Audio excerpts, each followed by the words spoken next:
అదరగొట్టే కారం రంగు రుచి ఆచి కారం పొడి. శబరిమల శరణు ఘోషతో దేదీప్యమానంగా వెలుగొందుతుంది. ప్రతి ఏటా కార్తీక మాసం నుంచి మకర సంక్రాంతి వరకు 4 నెలల పాటు మాలధారణ సందడితో కిక్కిర్సిపోతుంది. మన దేశమే కాదు విదేశీయులు కూడా మాలధారణతో స్వామిని దర్శించుకుని తరిస్తుంటారు. మండలం రోజులు కఠిన నియమాలతో స్వామిని కొలుస్తూ శరణు వేడుకుంటారు. అయితే ఈ మధ్య శబరిమల ప్రతినిత్యం వార్తల్లో నిలుస్తోంది. శబరిమల భక్తుల కష్టాలపై G Telugu news focus.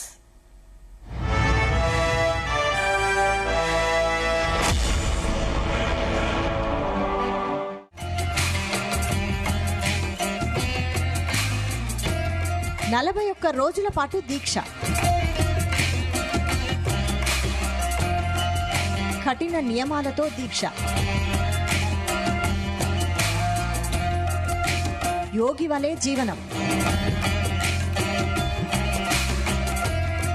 Ayyappa స్వామిని భక్తి శ్రద్ధలతో పూజించడానికి అనుసరించే 41 రోజుల వ్రతం.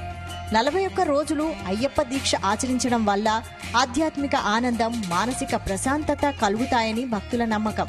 సాధారణంగా ప్రతి ఏడాది కార్తీక మాసం నుంచి మకర సంక్రాంతి వరకు ఎక్కువ మంది భక్తులు అయ్యప్ప మాల వేసుకుంటారు.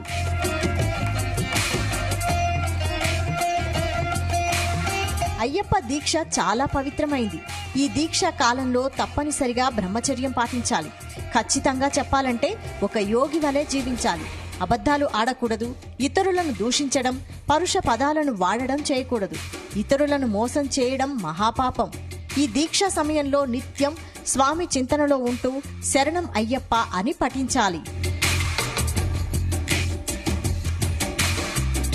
స్వామి దర్శనం కోసం శబరిమలకు వచ్చే భక్తులు 41 రోజులు దీక్ష తీసుకుని ఇరుముడి కట్టుకుంటారు.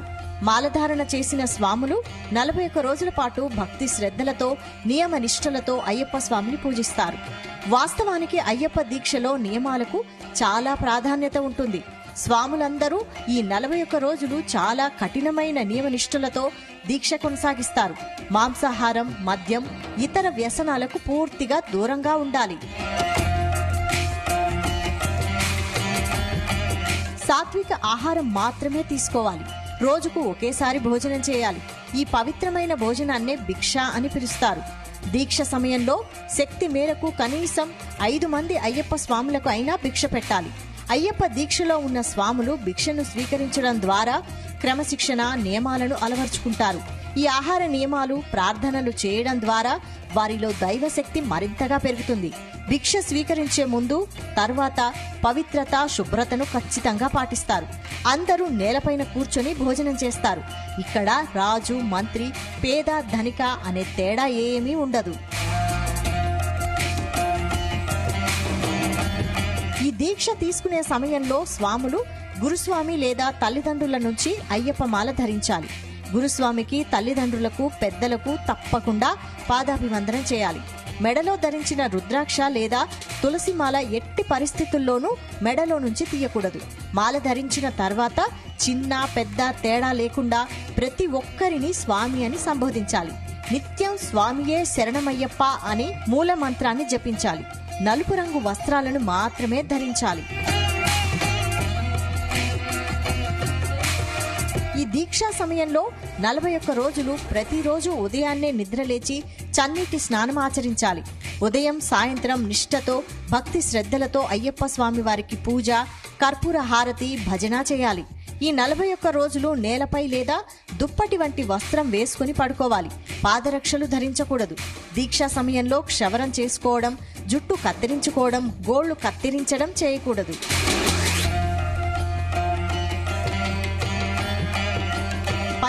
మెట్లకి పూజ చేయడమే అయ్యప్ప స్వామి పూజలో ప్రధాన ఘట్టం. ఈ పడి పూజలో మెట్టు మెట్టుకి ఒక దేవత, మెట్టు మెట్టుకి శబరిమలలోని కొండలు, మెట్టు మెట్టుకి పవిత్రమైన రూపాలు ఉంటాయి. ఆ దేవతా మూర్తులను ఆరాధిస్తూ అఖిలాండ కోటి బ్రహ్మాండ నాయకుడు ధర్మశాస్త్రాన్ని కొలిచే ప్రక్రియ. 18వ బడిలో అయ్యప్ప స్వామి నిలువెత్తు రూపాన్ని, ఆయన పూజను చూస్తూ స్వాములు మురిసిపోతుంటారు. మాలధారణ చేసిన ప్రతి స్వామి 18వ బడికి పూజ చేయాలని, 18వ బడికి పూజ చేయడమే స్వామి మాలలో అద్వితీయమైన ప్రక్రియ అంటారు. పెద్ద పెద్దపాదం అనేది శబరిమల అయ్యప్ప స్వామి యాత్రలో అత్యంత పవిత్రమైన చారిత్రాత్మక ప్రదేశం. ఇది అయ్యప్ప స్వామి యాత్రికులు దివ్య దర్శనానికి వెళ్లే మార్గంలో ఉండే ఒక ఆధ్యాత్మిక స్థలం. పెద్దపాదం అంటే అయ్యప్ప స్వామి అడుగుల ముద్రలు ఉన్నాయని భక్తుల నమ్మకం. ఈ ప్రదేశం చేరుకునే వరకు భక్తులు కష్టమైన అటవీ మార్గాలు, పర్వత మార్గాలు దాటి వెళ్తారు. అది వారి భక్తి, ధైర్యం, సహనానికి పరీక్షగా భావిస్తారు. పెద్దపాదం వద్ద స్వామిని ధ్యానిస్తూ భక్తులు మోక్షం కోసం ప్రార్థిస్తారు. అక్కడి వాతావరణం ప్రశాంతంగా, ఆధ్యాత్మికంగా ఉంటుంది.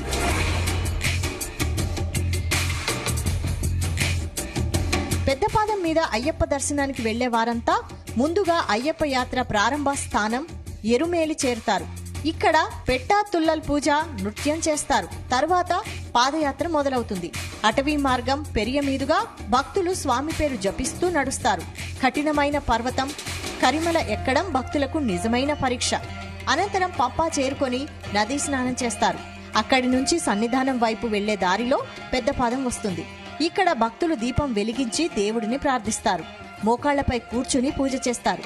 అనంతరం అయ్యప్ప ఆలయానికి చేరి స్వామియే శరణమయ్యప్ప అంటూ దర్శనం పొందుతారు. మాలధారణ చేసిన తర్వాత 41 రోజుల మండల దీక్ష నిష్ఠగా, భక్తిగా పూర్తి చేసిన భక్తుడు ఆధ్యాత్మికంగా పవిత్రుడవుతాడు. మనసు, శరీరం, ఆత్మ శుద్ధి చెందుతుంది. అయ్యప్ప స్వామి అనుగ్రహం పొందుతాడని, దీక్షను సచ్చిదానందంగా పాటించిన వారికి అంతరంగ శాంతి లభిస్తుందని, అలవాట్లు తొలగి కొత్త జీవితం మొదలవుతుందని భక్తులు నమ్ముతారు.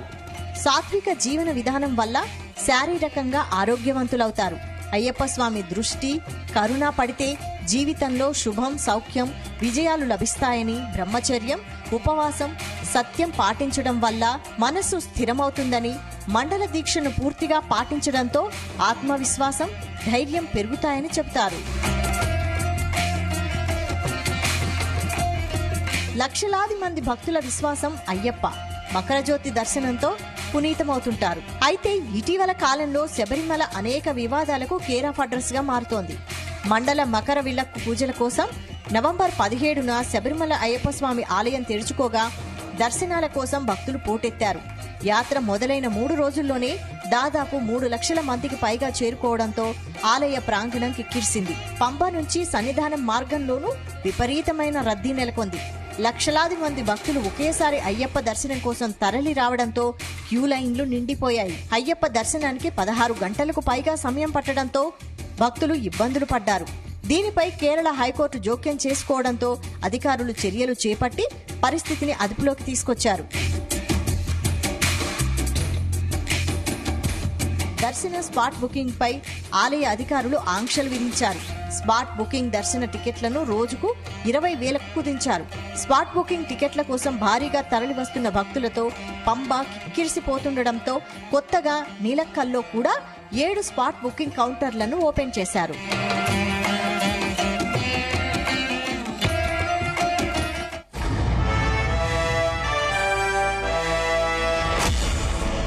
గుమగుమల వంటలే వంటలే తెరకొట్టే కారం, రంగు, రుచి ఆచి కారం పొడి.